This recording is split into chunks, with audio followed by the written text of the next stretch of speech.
everybody see that great rainbow yesterday? Yeah, that was for you.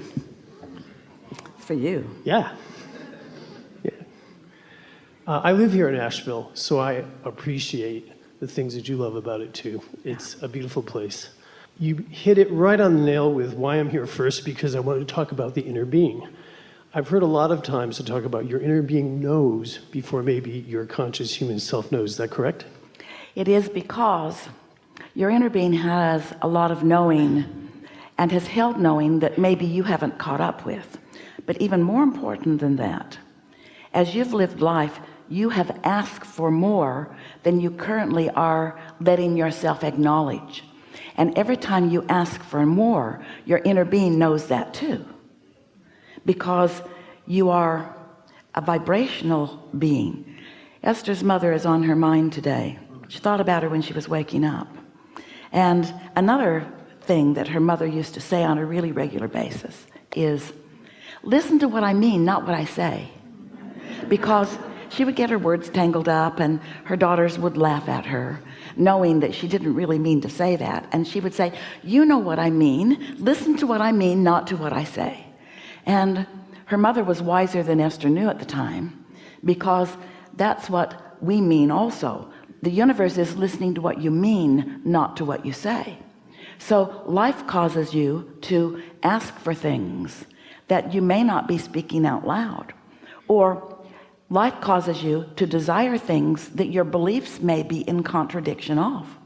But your inner being knows what you mean and becomes what you mean, becomes what you vibrationally mean. And so that's what we mean by that, is that there is a vibrational reality that is known by your inner being, and eventually will be known by you if you will care about being happy and follow the happy thoughts. Following happy thoughts will lead you to what your inner being already knows about what you want. That's what we meant by that. Right. So in psychological terms, I always thought inner being would be part of the deep well of subconscious and the superconscious. It's the inspiration, well, the emotional before you go stuff. too far with that, deep well meaning lots of knowledge, and lots of vibration and ideas, yes, creativity. Yeah. But do you also mean hard to access? No. Good. No. Good.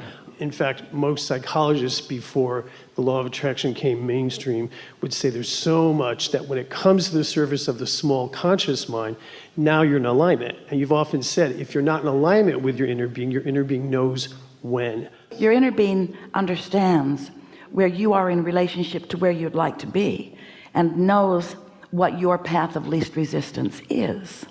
We are eager to have this conversation with you. We like where you're going with this. We want to add just a little prelude to that by introducing to this conversation the notion, the idea of the blending of where you have come from to where you are to where you are going. Because what you've introduced with these important words and human understandings is that when you're born into an environment, that environment already is acknowledging life from a certain lens. In other words, you're born into a set of beliefs. And when you're born into a set of beliefs, your observation of those people who are believing those things, because of law of attraction, because people get what they believe.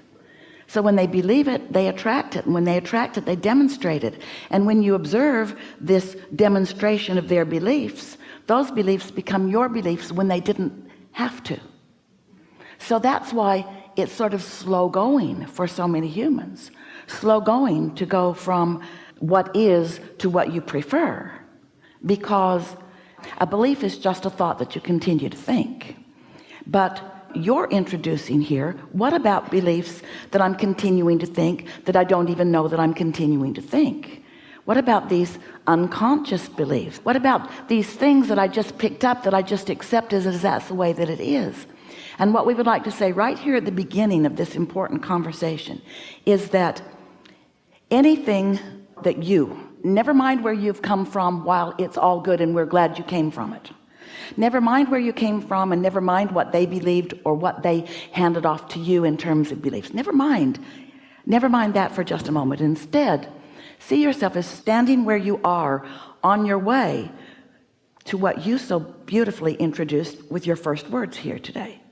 Standing here on your way to the even more that you've become, so that rather than considering these beliefs that brought you here, if your emphasis could be upon where you're going from here, these beliefs would have less holding you back effect from your evolution that you want. Does that make sense to you? It's a looking forward sort of thing that we'll talk a lot about while we are together. So we just want to stick this one statement in, and then we want to hear more from you. When you're standing where you are and reaching for something more, that's when your emotions really kick in. And your emotions are the visceral, your feeling indicators of the vibrational variance in you, kind of resistance indicators. So if you have a belief, doesn't matter how long you've had it or if you just hatched it, because it's easy to come to flawed, erroneous conclusions all day long. You don't need your mother to do that. So as you come to a belief about something, something's active in you that you're thinking about, and your inner being knows that it isn't what you mean. It isn't what you mean. It isn't where you're going. It's not who you really are, and it doesn't serve you.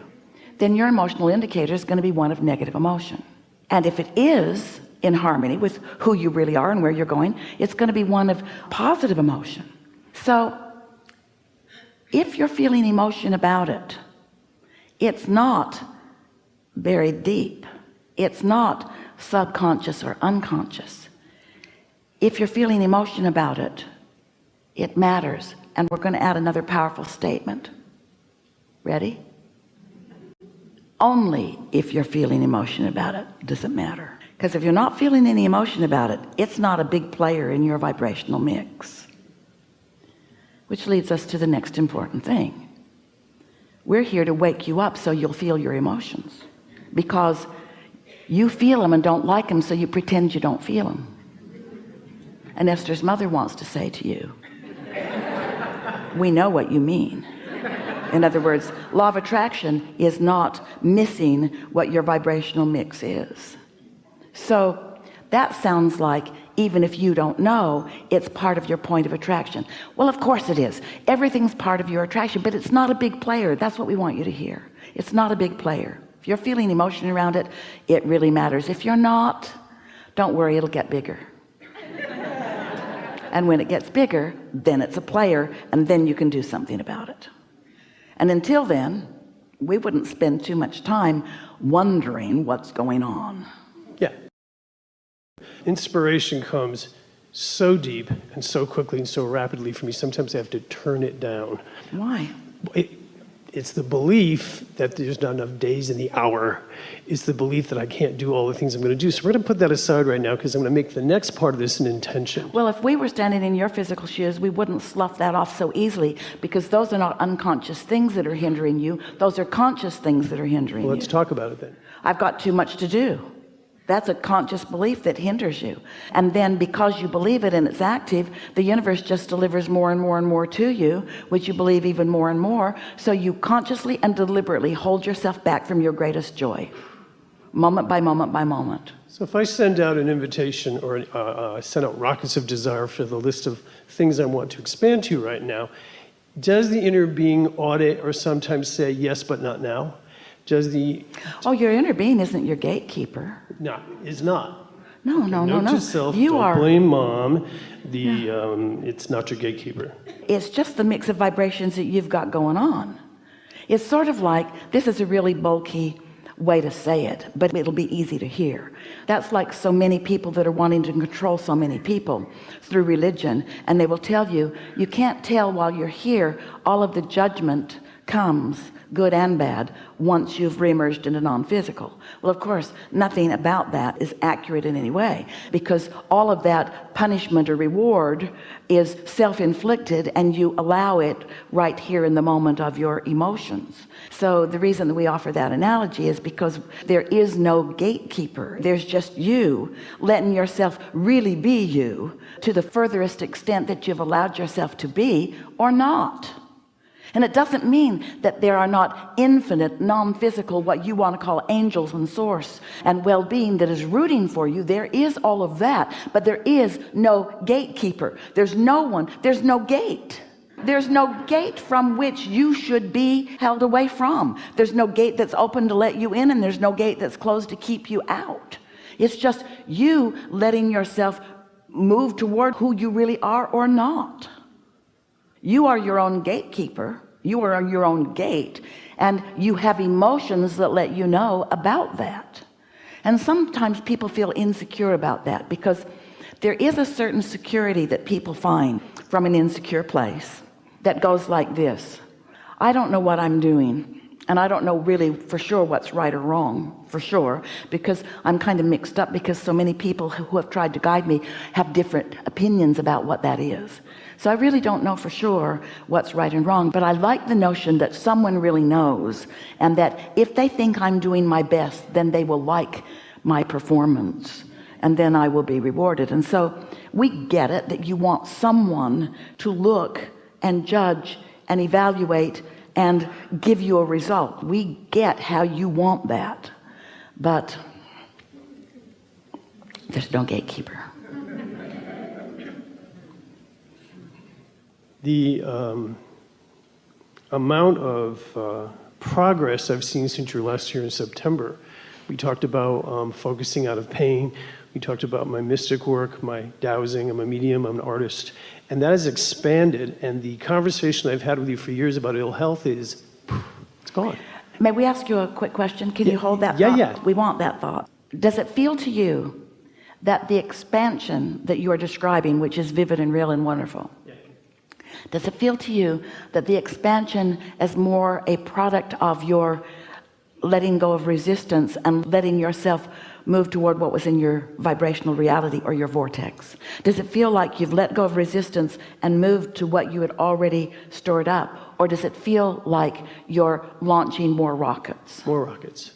And is it beginning to feel to you that as you're launching the rockets, you're right with them as you're launching them? Does it feel to you that you are launching a rocket with less gap between where you are and where you're going, because you've come to expect, you've come to allow, you've come to accept the rightness of you getting to choose? I'm having so much joy just putting it in the vortex and visualizing it. It almost doesn't flippin' matter if it comes in the 3D world. I'm in that place of loving the vortexual vibration. There's a big question that we are asking you I want to answer that, because I said about, the rockets are new, but the old rockets are on board too. So there's like a whole army of rockets. So that continuity is there. Yeah. But the question that we want to activate for your benefit here in this very leading edge conversation is, as you feel the satisfaction of that new, does it feel to you like somehow you've found a way through understanding of how this all works to give yourself the permission to be unlimited? Yeah.